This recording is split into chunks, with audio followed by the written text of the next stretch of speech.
दोस्तों जरा सोचिए, जिस कार को चलाने के लिए आपको रोज लगभग 100 रुपए का पेट्रोल भरवाना पड़ता है, उस पर अब अगर आपको सिर्फ 60 से 65 रुपए खर्च करने पड़े तो आपको कैसा लगेगा? जी हाँ, एक साथ पेट्रोल पर 30 से 35 रुपए की बचत। अब आप पूछेंगे कि वो कैसे? तो दोस्तों ये तो आपको पता ही है कि हमारे व्हीकल्स में इस्तेमाल आने वाला फ्यूल यानी कि पेट्रोल, डीजल और सीएनजी के दाम रोज अपनी नई ऊंचाइयों को पार कर रहे हैं। हद तो ये हो गई है कि पेट्रोल ने तो कई शहरों में सेंचुरी भी मार रखी है। इसी वजह से पूरे देश में महंगाई एक बड़ी समस्या बनती जा रही है और ये तुम सभी जानते हैं कि फॉसिल फ्यूल काफी लिमिटेड है। इसलिए फ्यूचर को देखते हुए इंडिया ने एक नए विकल्प पर बहुत ही तेजी से काम करना शुरू किया है और फाइनली उसका रिजल्ट हम सबके सामने आ गया है। हम बात करें पेट्रोल डीजल से नहीं बल्कि एथेनॉल से चलने वाली कार के बारे में। इस कार का नाम फ्लेक्स इंजन रखा गया है, जिसे टोयोटा की तरफ से बनाया गया है, जिसके बारे में कहा जा रहा है कि पेट्रोल और डीजल के साथ ही साथ पूरी तरह से इथेनॉल बेस्ड कार भी हो सकती है। और आपको बता दें कि इथेनॉल एक ऐसा फ्यूज है जिसे अल्कोहल की तरह ही गन्ने और अनाज से बनाया जाता है,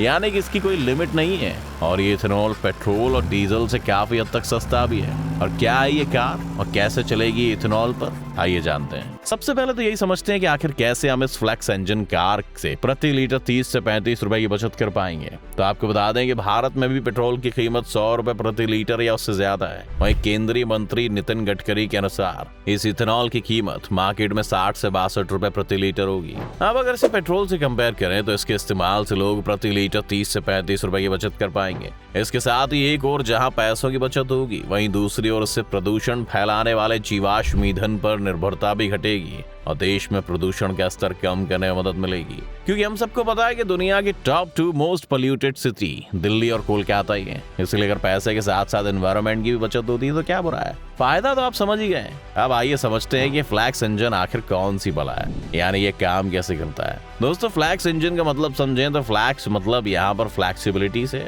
और ये फ्लेक्सिबिलिटी ये डिफाइन करती है कि फ्लेक्स इंजन एक ऐसा इंजन है जिसमें आप अलग अलग तरह के फ्यूल्स का इस्तेमाल करके कार को ऑपरेट कर सकते हैं। क्योंकि अब से पहले आमतौर पर जो कार्स हम खरीदते थे उनमें सिर्फ 2 तरह के इंजन लगे होते थे, जैसे पेट्रोल या डीजल। कुछ में अलग से सीएनजी के सिलेंडर्स होते थे, लेकिन इंजन 2 ही तरह से बनाए जाते थे। इसलिए इस इंजन को खास तरह से डिजाइन किया जाता है। इसमें 2 तरह के फ्यूल डाले जा सकते हैं। ये एक नॉर्मल इंटरनल कंबशन इंजन यानी आईईसी इंजन जैसा होता है, और तो और फ्लेक्स इंजन में मिक्स फ्यूल का भी इस्तेमाल किया जा सकता है। आमतौर पर गैसोलीन प्लस एथेनॉल या मेथनॉल फ्यूल का यूज किया जा सकता है। आसान शब्दों में कहें तो आप इसमें 2 तरह के फ्यूल डाल सकते हैं और फिर ये इंजन अपने हिसाब से इसे काम में ले लेता है। अब अगर अगले सवाल पर जाएं कि आखिर ये काम कैसे करता है, तो फ्लेक्स इंजन के बारे में बता दें कि इस इंजन में एक तरह के फ्यूल ब्लेंडर सेंसर का इस्तेमाल होता है, जो ब्लेंडिंग में फ्यूल की मात्रा के अनुसार खुद को एडजस्ट कर लेता है। ऐसे में जब आप गाड़ी चलाना शुरू करते हैं तो ये सेंसर इथेनॉल, मीथेनॉल, गैसोलीन का रेशियो और फ्यूल की अल्कोहल कंसंट्रेशन को रीड करता है।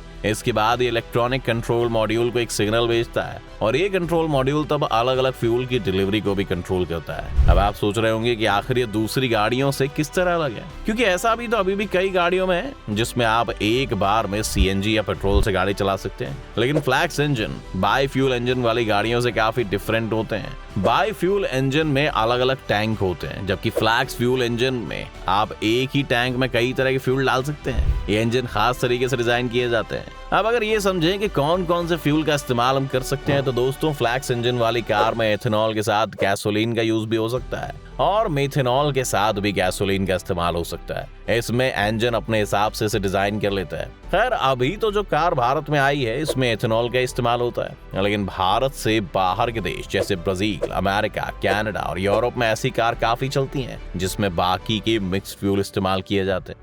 अब अगर देश के फायदे की बात करें तो भारत ऐसी कार चलाकर हर साल 30,000 करोड़ रुपए की बचत कर सकता है। वो कैसे? तो आइए समझते हैं। दोस्तों भारत इस वक्त पेट्रोल, डीजल और पेट्रोलियम उत्पादों के इंपोर्ट पर 8 लाख करोड़ रुपए से ज्यादा खर्च रहा है, जो अगले 5 साल में 15 लाख करोड़ तक जा सकती है। हाल ही में रिलीज हुई नीति आयोग की रिपोर्ट के अनुसार भारत अपनी पेट्रोलियम खपत का लगभग 85% इंपोर्ट करता है। और तो और फाइनेंशियल ईयर 2021 में भारत ने 185 मैट्रिक टन पेट्रोलियम का आयात किया, जिसके लिए 55 अरब डॉलर्स का भुगतान करना पड़ा। अब ऐसे में अभी तक मिक्सिंग वाले प्रोग्राम के तहत अगर हम सिर्फ पेट्रोल में 20% इथेनॉल को मिक्स करके इस्तेमाल करें तो भारत हर साल करीब 4 अरब डॉलर्स यानी कि 30,000 करोड़ रुपए तक की बचत कर सकता है। इससे आयात पर निर्भरता तो कम होगी, साथ ही आत्मनिर्भर भारत के लक्ष्य को प्राप्त करने में भी मदद मिलेगी।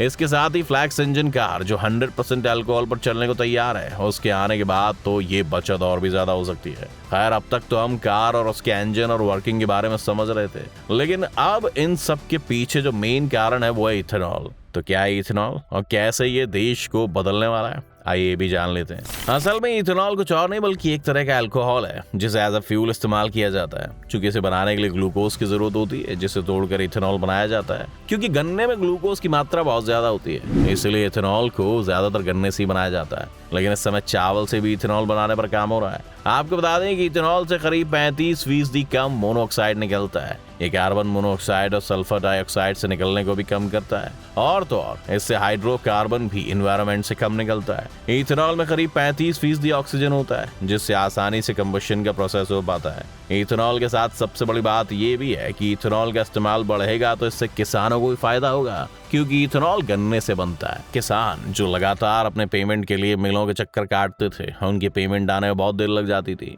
उस किसान का भी अब और बेहतर दौर आ गया है। हुआ कुछ यूं कि गन्ने में पेमेंट में पहले दिक्कत आती थी, लेकिन अब चीनी मिलों ने गन्ने से इथेनॉल बनाना शुरू कर दिया है। उस इथेनॉल को सरकार हाथों हाथ खरीद लेती है और वो पेट्रोलियम में चला जाता है, जिससे इथेनॉल का पैसा तुरंत चीनी मिलों को जाता है, और उसी पेमेंट के आधार पर चीनी मिलें गन्ना किसानों को पैसा दे देती है। इसके अलावा चूंकि इथेनॉल की डिमांड बढ़ रही है, इसलिए अब किसान गन्ने की खेती को लेकर और ज्यादा मोटिवेट हो रहे हैं। कार लाने के अलावा सरकार ने इथेनॉल ब्लेंडेड पेट्रोल प्रोग्राम के तहत इस्तेमाल किए जाने वाले इथेनॉल पर अब 18% की जगह 5% जीएसटी लगाने का आदेश दे दिया है। यानी कि पेट्रोल डीजल की कीमतों पर काबू पाने के लिए पिछले दिनों इथेनॉल पर जीएसटी की दरें घटाने का फैसला किया गया। इससे आम जनता को बड़ा फायदा होगा, क्योंकि लागत घटेगी। लेकिन आपको क्या लगता है, आज भले इस फ्यूल के इस्तेमाल की बात हो रही है, लेकिन बात अगर इथेनॉल की शुरुआत की करें तो बजाज हिंदुस्तान शुगर लिमिटेड ने दूसरे विश्व युद्ध के बाद 1944 से ही इथेनॉल पर काम करना शुरू कर दिया था। उस दौर में इथेनॉल बहुत ही कम मात्रा मिलता था, जिसे पावर अल्कोहल भी कहा जाता था। तब बजाज हिंदुस्तान शुगर लिमिटेड ने अल्कोहल मिला पेट्रोल सेना को सप्लाई किया था।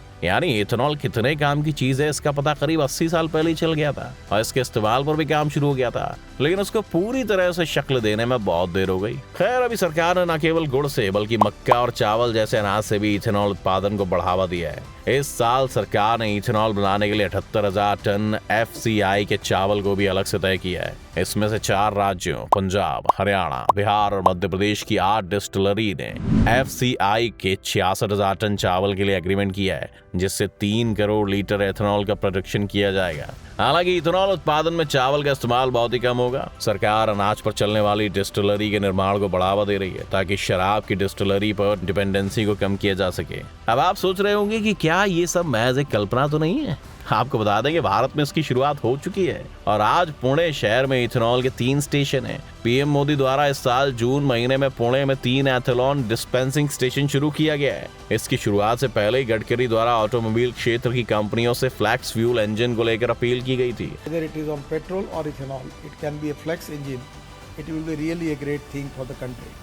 बता दें कि अभी तक भारत के पुणे में ही इथेनॉल व्हीकल चलते नजर आए हैं। हालांकि भारतीय बाजार में फ्लैक्स फ्यूल इंजन की गाड़ियां आते ही इथेनॉल व्हीकल्स की बढ़ोतरी हो सकती है। खैर, आपको ये फ्लैक्स इंजन का कॉन्सेप्ट कैसा लगा, हमें कमेंट करके जरूर बताएं। साथ ही इस वीडियो को लाइक और शेयर करना ना भूलें, और हमारे चैनल को सब्सक्राइब भी कर लें।